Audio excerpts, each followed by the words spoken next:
This is the lecture for lesson 11.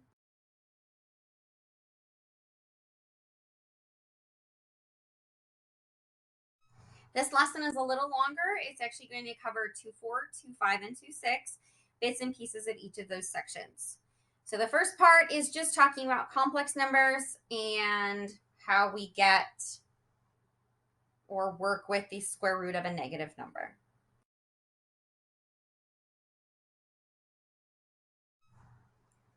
When we work with square roots, there are times where we see that we get a negative under the square root. And usually if we're working with the real number system, which is when we're solving, we're asking for, hey, what are the real solutions? We would say there is no solution. So if we're working with real number solutions only and we get the square root of x equals -5, we would say there is no solution. We would say we can't do that. Or we got to the point where it said the square root of -5 equals x. We would say, again, no solution because we're working with real numbers. And in real numbers, that doesn't make sense. We can't do it. However, we have this other branch of math that's called imaginary numbers and complex numbers. And it lets us work with these a little bit more. So imaginary numbers come when we have a square root of negative numbers or a square root of -1. If you look on the right-hand side here, it says I is equal to the square root of -1. So here's what we do. If you have the square root of a negative number, we're going to rewrite that as the square root of -1 times your number. We can then square root the -1 and write it as I. And if we can simplify the square root of the number part, we will do so. This is called the imaginary part. If you have an imaginary number, you can then have complex numbers, and a complex number has both a real number with an imaginary part attached to it. So I'm going to show you this so that we can talk about some things that happen when we work to solve some quadratics here. But do note, most of the time when we're working with solving quadratics or solving our equations, we are looking for real number solutions. So if you don't get a real number solution, we will say it's no solution. So just to practice this concept, express the square root of square root of -49 in terms of I. The rule says you change it into the square root of -1 times 49. Take that into the square root of -1 times the square root of 49. Well, the square root of -1 is I, and the square root of 49 is 7. So I times 7 is 7i. I will always put the number in front of the letter. 2. The square root of -121. So if I want to take the square root of -121, I'm going to do -1 times 121. Break it into two parts, the square root of -1 times the square root of 121. The square root of -1 is I. The square root of 121 is 11, so this is 11i. Again, it just gives us a way to write it mathematically a little nicer than over here. We can talk about what are called imaginary and complex numbers, a different branch of math from our real number systems. Express the square root of -81 in terms of I. So break it into -1 times 81. Break it into the square root of -1 times the square root of 81. The square root of -1 is I. The square root of 81 is 9, and we get 9i.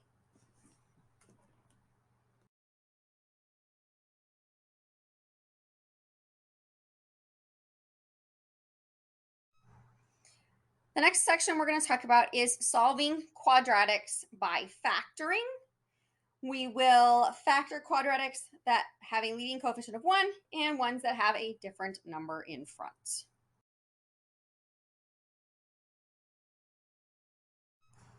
Anytime we are given a quadratic or an x squared equation, we have the potential for two solutions. So as we are doing these, our goal is we are looking for what are our two solutions that we have for these problems. One way in which we can solve quadratics is look to see if we can factor the one side. Some rules we need to remember are as follows. You want to have the quadratic equal to 0. You will then factor, and after you get your factors, you will then set each factor equal to 0 to find your solutions. So let's take a look.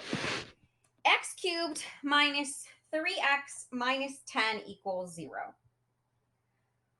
We are looking for the two numbers that add to -3. So what plus what equals -3, and those same two numbers multiply to make -10. Well, that would be -5 and 2. If we factor that, that is x minus 5 times x plus 2, and we're going to set that equal to 0 because it is equal to 0. After we factored, we set each factor equal to 0. So that means x minus 5 equals 0, or x plus 2 equals 0. And if I solve those, if I add 5 to both sides, x equals 5. This one I would subtract 2 from both sides, so x equals -2. Those are my solutions to this problem.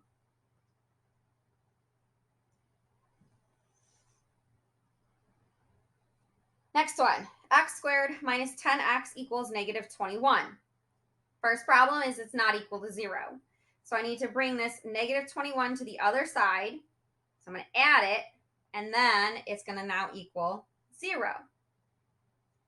We are looking for the two numbers that add to -10 and the same two numbers multiply to 21.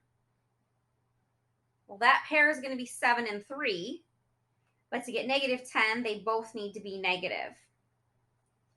So this factors into x minus 7 and x minus 3 equals 0. I can set each piece equal to 0. X minus 7 equals 0, or x minus 3 equals 0, and then solve. This one's going to have me add 7 to both sides and get x equals 7. This one's going to have me add 3 to both sides and give me x equals 3. So look, if I have x minus 5, I got the answer x equals 5. If I have the factor x plus 2, I got the answer x equals -2. If I have the factor x minus 7, the answer was x is +7. And if the factor is x minus 3, the answer is x is +3. So your factors and your solutions will always be the exact opposite sign. Now, what property are we actually using here? And that is called the zero product property. And that is remembering that if we have any two numbers multiplied together and it has to equal 0, then either the first one equals 0 or the second one has to equal 0. That's the only way for this to work. So that's why we make sure our quadratics are set equal to 0 so that we can find our solutions, because either this first factor has to equal 0 or the second one does.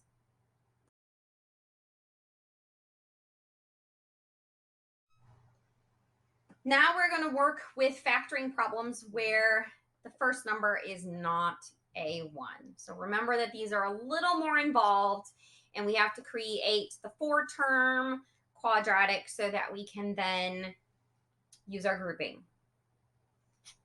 We have 6 squared minus 23x minus 4 equals 0. So remember that in order to do this, you take the first times the last to make our product. So the product, 6 times negative 4 has to be negative 24. With the middle number, sum is negative 23. Well, there's only, okay, so let's see. If they're only one apart, it should be the number in 1. So multiply 1 times 24. 1 and 24, we want the 24 to be negative, so we end up with negative 23. And remember that this is how we rewrite the middle term. So I have 6x squared plus 1x minus 24x minus 4 equals 0. And we're going to do grouping. So I look at the first two terms, 6x squared and 1x. The only thing I can take out is an x. That's going to leave me with 6x plus 1. Remember, we want to get that same result over here of 6x plus 1. So what can I take out of two negative numbers? Well, a negative. And 24 divided by 6 is 4. So the first piece, what they have in common is 6x plus 1, and the remainders are x minus 4. Once we have it factored, we can find our two problems. So 6x plus 1 equals 0. So subtract 1 from both sides. 6x equals negative 1. And then divide by 6. X is negative 1/6. So there's the first answer. Second answer, take x minus 4, set equal to 0, and add 4 to both sides. So x is 4. So the two solutions for this problem are either 4 or negative 1/6.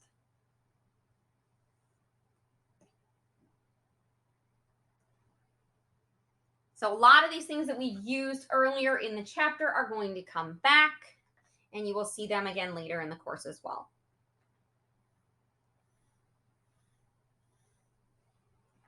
Next example, 16x squared minus 14x plus 3 equals 0. To find the product, we take 16 times 3. So what two numbers multiply to make? That's going to be 48. And the middle is the sum, adds to negative 14. So you can start thinking about 48, 2 and 24. That's too far apart. 3 and 16? That's too far apart. 4 and 12, that's too far apart. 6 and 8, 6 and 8 could work. If I do negative 6 and negative 8, negative times a negative is a positive. So I'm going to rewrite negative 14x as negative 6x minus 8x. So let's see, 16x squared minus 6x minus 8x, and then plus 3 equals 0. Out of 16x squared and 6x, I can pull out 2x. That's going to leave me with 8x minus 3. Oh, over here I've got the wrong signs. I've got negative 8x plus 3. So if I want to end up with 8x minus 3, I need to pull out a negative, no, 1. So negative 1 times 8x is negative 8x. Negative 1 times negative 3 is positive 3. All right, so what they have in common is the 8x minus 3, and the leftovers are 2x minus 1 equals 0. We will then set both individual pieces equal to 0. 8x minus 3 equals 0. If I add 3 to both sides, 8x equals 3. And then if I divide by 8, x equals 3/8. Or we have the second problem, 2x minus 1 equals 0. So add 1 to both sides, 2x equals 1, which means I then need to divide by 2 to get the answer of 1/2 or 3/8. So again, I'm looking for my two solutions. You can always double check that they work. I promise they will. But after we've done this, you should be able to answer this question here. How do you find the fourth term when using grouping method? Well, we have 3 terms here, and our goal is to break this middle term into 2 terms, creating 4 terms. So we have to find the 2 numbers that multiply to the first times the last, which is A and C. And then the same 2 numbers add to the middle term B, because all of these are in ax squared plus bx plus c form. And then we rewrite the middle as the sum of these 2 numbers.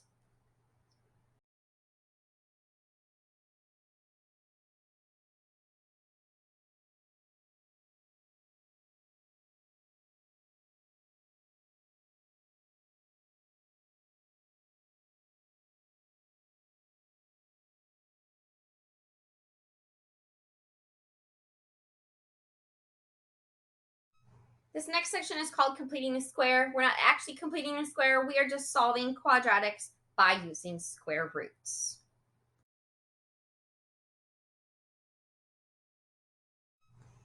These next problems we're going to solve by using square roots. Usually this means we just have the A term and the C term. So you're going to end up with something like ax squared equals c. You'll get rid of the A, whatever's in front, divide by, and get x squared equals, let's say, 9. Well, because this is x squared, we have 2 answers. And I know that many of you will just say, well, 3. 3 works. Yeah, 3 squared is 9. But so is negative 3 squared. So what you're going to do is you're going to get both a positive and a negative answer. So let's take a look. 5x squared equals 20. We're going to solve this like we would any regular problem. 5x squared equals 20. I want to get x by itself. So divide both sides by 5. I then have x squared equals 4. Well, in order to get rid of the squared, I'm going to square root both sides. When I do that, I get not just 2, but I also get negative 2, because 2 squared is 4, and negative 2 squared is also 4. If I take negative 2 times negative 2, I get 4. So that is how you are going to get your 2 answers. Next one says 3x squared minus 5 equals 0. Well, first thing I'm going to do is add 5 to both sides because I need to get the x term by itself. 3x squared equals 5. Well, now I need to get x squared by itself, so I'm going to divide by 3. I have x squared equals 5 thirds. Well, how do I get rid of the squared? We are going to square root this. So I right now have x equals the square root of 5 thirds and negative square root of 5 thirds. But if you remember, this is not, in fact, proper form.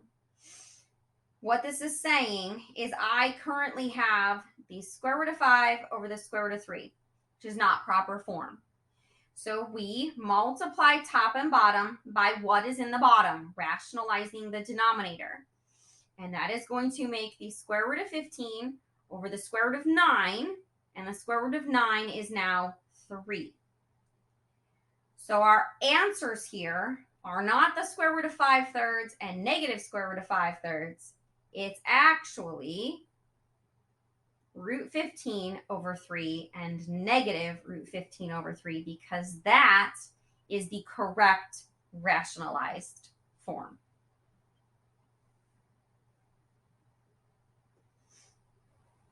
Now, you may look at C and say, well, why would this one be here? You said we would only use the square root property when we have just the A and C term. Well, in this one have was all 3. I'm going to show it to you. Personally, I would do C by factoring, because I'm going to have to factor to solve it with the square root property anyway. But let me show you.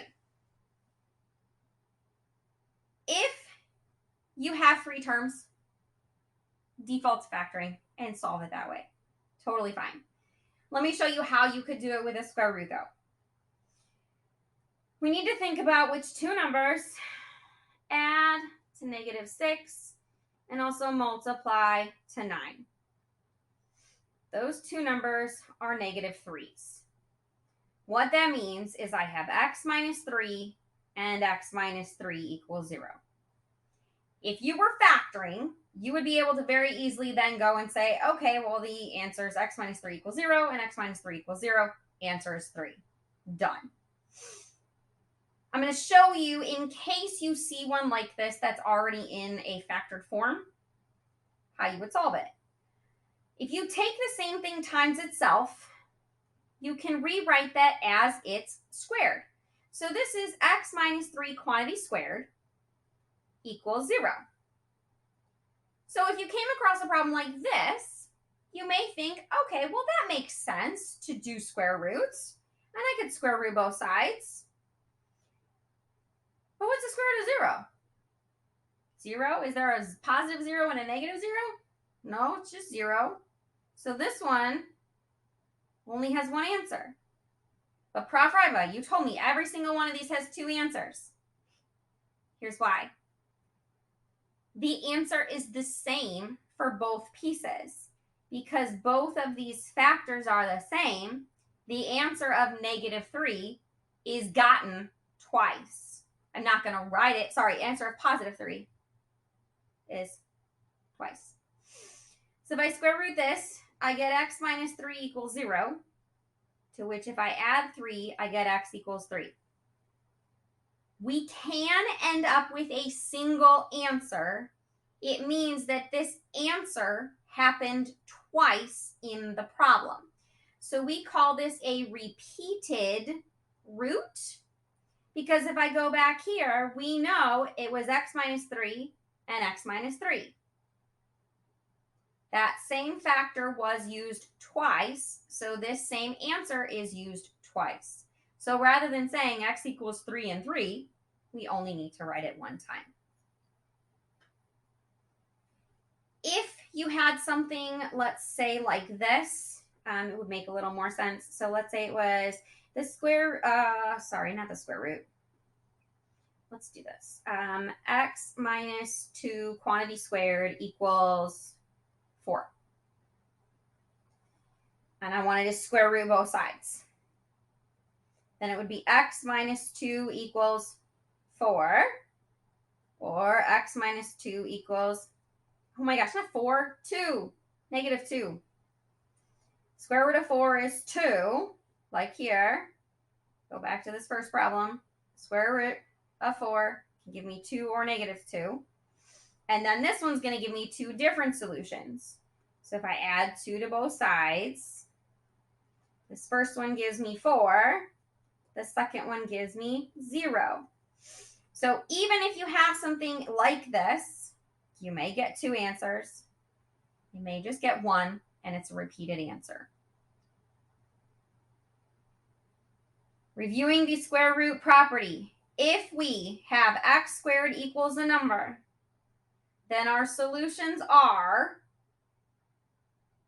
the square root of k positive, or the negative version of the square root of k.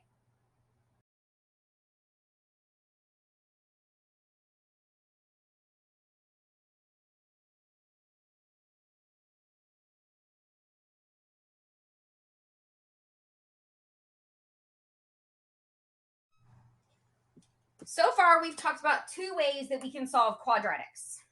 Option 1, factor. Option 2, square roots. So factoring makes sense if you can easily find that pair of numbers that multiplies to the third or first times third, sums to the middle. Square roots is great to use if you really just have the first and third term. But what if you don't and you're stuck and you can't figure out what the pair is to factor these? Well, then we have quadratic formula. we are going to use the quadratic formula to solve our problems and also talk about what the discriminant tells us.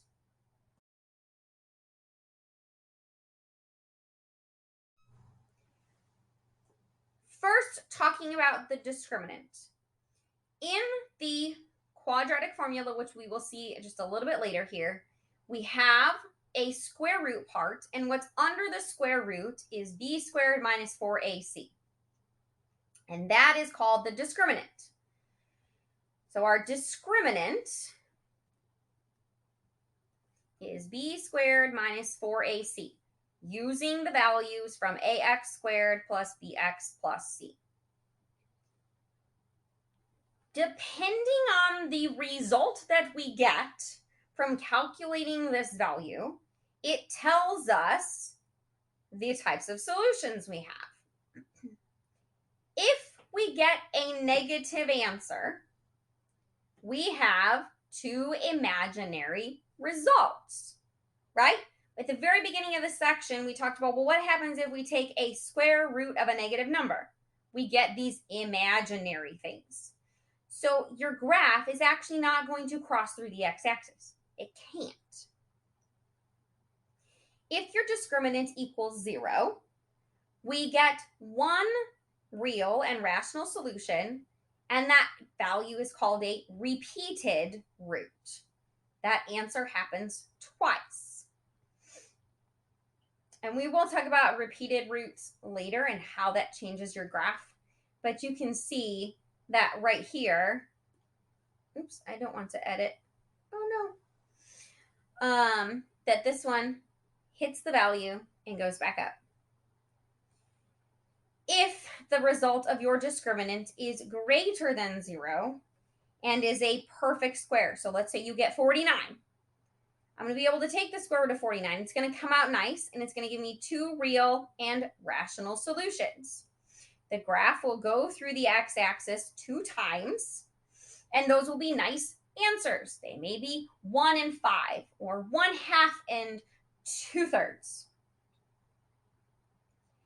If it's greater than 0, positive number, but not a perfect square, well, it's a real number, but it's not rational anymore. So maybe it's the square root of 10 over 5 and negative square root of 5 over 2. They're not going to be nice answers, but they are still answers. All that to say, your discriminant tells you how many solutions you have, as well as what type there are, and there are 4 potential options.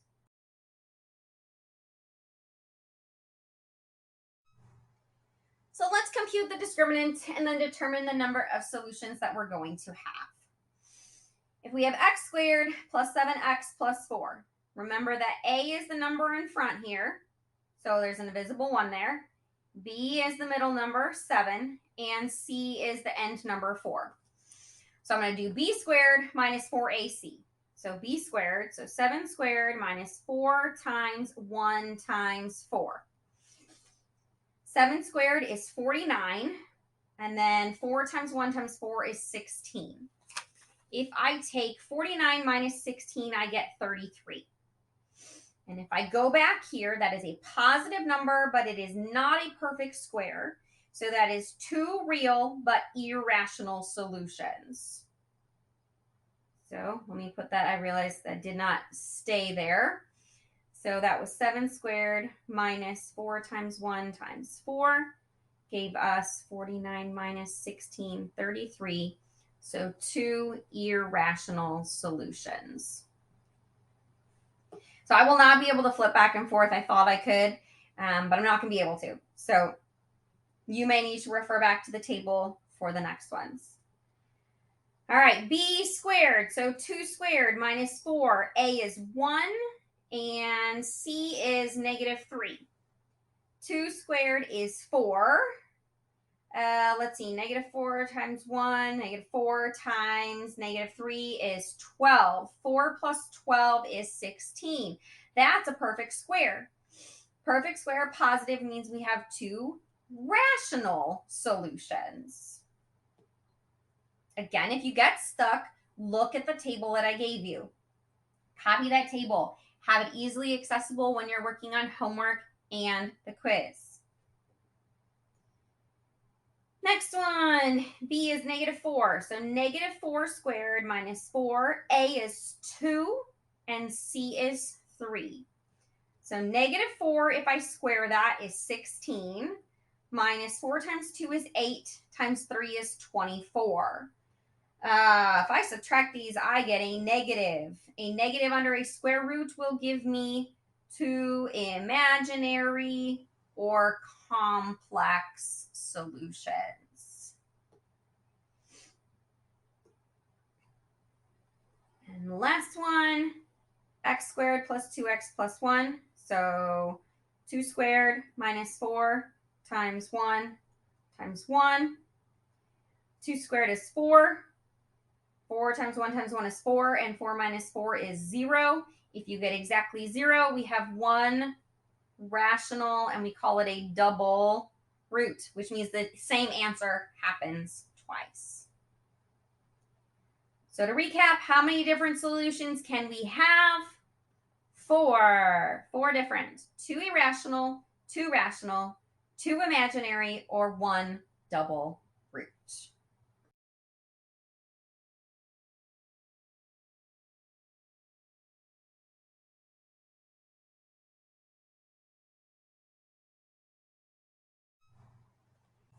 What is the quadratic formula? Well, the quadratic formula for any quadratic is x equals -b plus or minus radical b squared minus 4ac all over 2a. Okay, it's a silly song.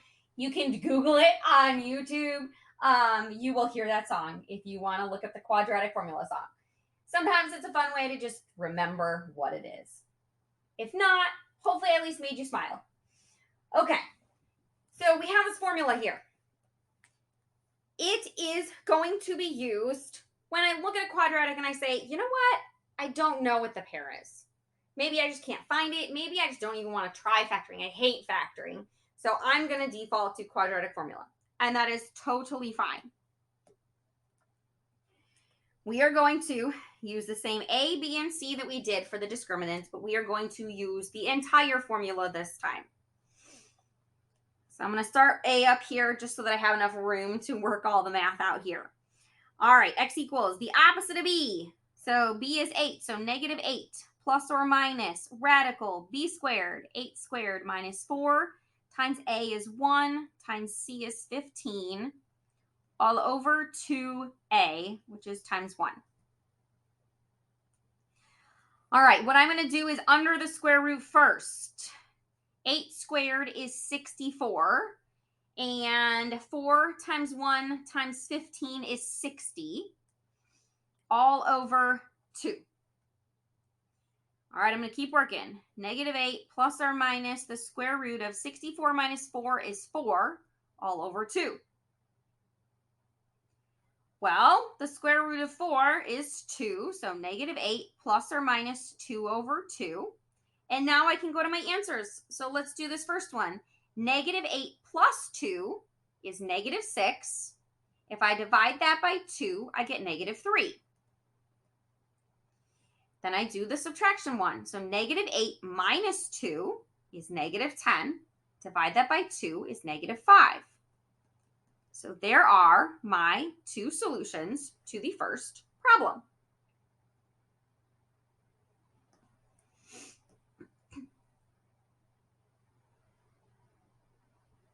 Now, looking at B, 5x squared plus 8x equals -3.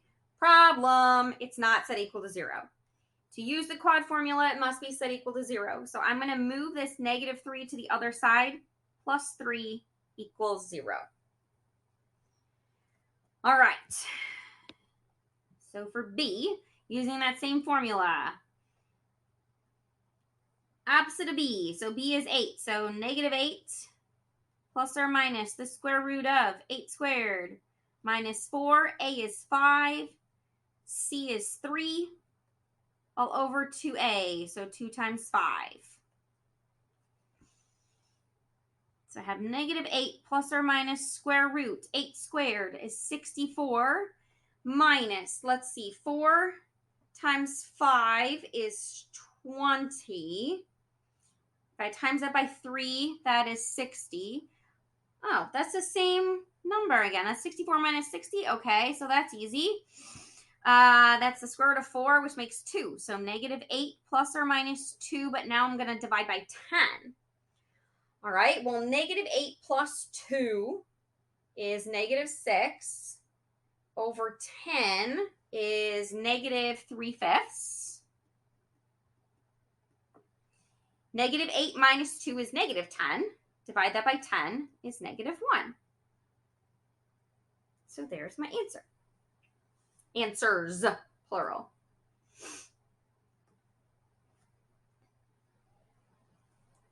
Next one, x squared plus 5x equals 10. Uh-oh, got to bring that 10 over. Make that minus 10 equals 0 so that I can use my formula. All right, so b is 5. So negative 5 plus or minus the square root of 5 squared minus 4. A is 1. C is negative 10. All over 2 times 1. We got negative 5 plus or minus the square root. 5 squared is 25. All right, this is going to be 2 negatives. 4 times 1, 4. Then the negative 10, that's going to make that positive 40. So plus 40 all over 2. All right, if I add these together, negative 5 plus or minus the square root of 65 over 2. All right, 65 is not a perfect square. Can we break it down? No, that's the only way to make 65 is 5 times 13. No perfect squares there, so this one is actually done. You can leave your answer like that. Now, that problem is why we have the quadratic formula. That problem could not be factored. So not all quadratics can be factored. So this gives us a way to find the solution.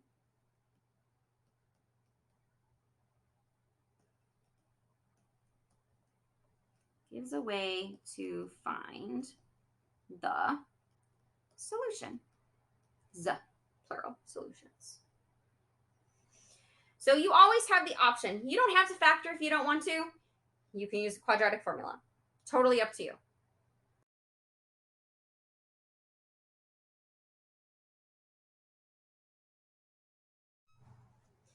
The last section we're going to work with is higher powers. So maybe we have a third power or a fourth power, but we're just going to continue working with factoring using a GCF or grouping.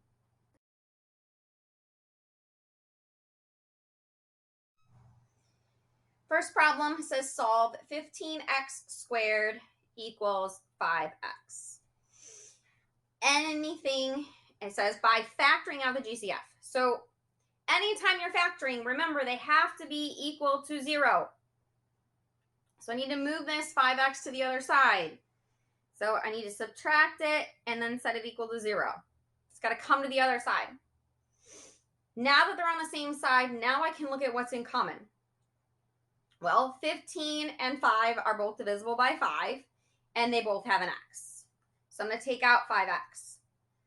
That is going to leave me with 3x and a minus 1, because I have to create that space holder. Right? 5x times 3x is 15x squared. 5x times negative 1, negative 5x equals 0. Now, we are back to that zero product property that once I have it factored, I can set any of the factors equal to 0. Well, the first factor is 5x equals 0. The second one is 3x minus 1 equals 0. Well, the only one this first one works is if x equals 0. Second one, add 1 to both sides. 3x equals 1. And then divide by 3. X is 1/3. So the solutions for the first one are either 0 or 1/3. Will make the problem equal.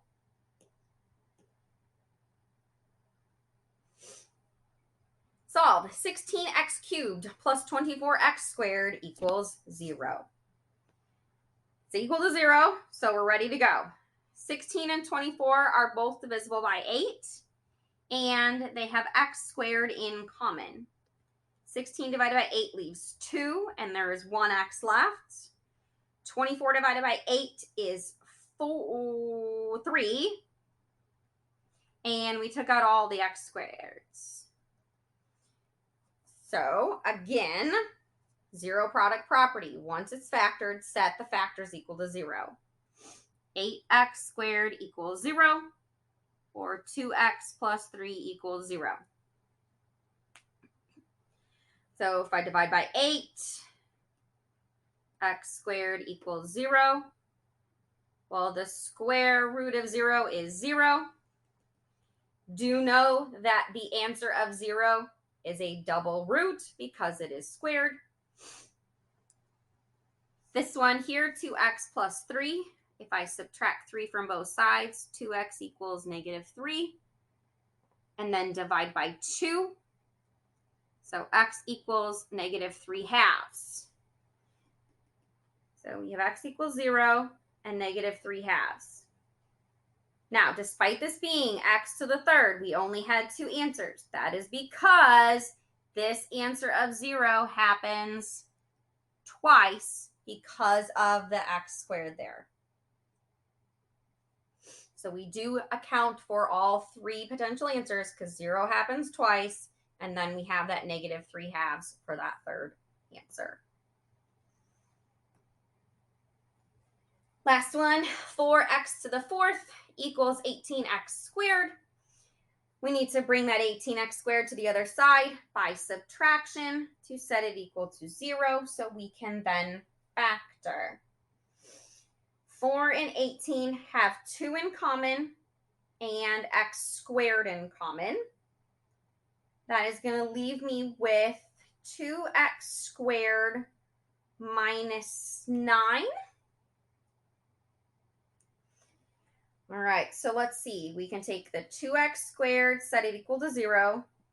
2x squared minus 9 and set it equal to 0.